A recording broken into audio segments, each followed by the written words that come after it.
भाई लोग, मैं आपको बता दूं कि इस समय कंपनियां खेसारी लाल को क्यों छोड़ रही है। जो म्यूजिक कंपनियां हैं जिसमें खेसारी लाल के गाने लगातार आते थे, उस समय खेसारी लाल को क्यों छोड़ रही है और पावर स्टार पवन सिंह के ओर क्यों जा रही है।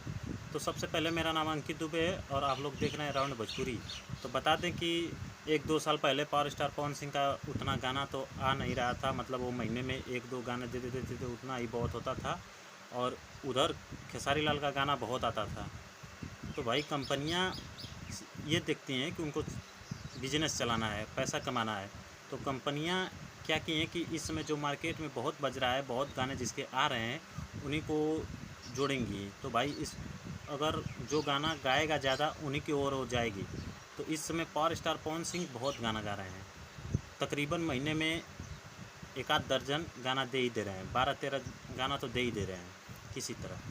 यही देखकर कंपनियां पावर स्टार पवन सिंह की ओर जा रही हैं।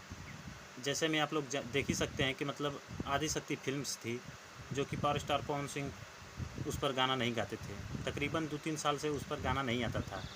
गणनायक म्यूजिक थी, खेसारी लाल उस पर खूब गाना गाते थे, लेकिन उनका जब गाना कम हुआ तो वो भी गणनायक म्यूजिक ने अपना रास्ता बदलकर पवन सिंह का साथ ध लिया।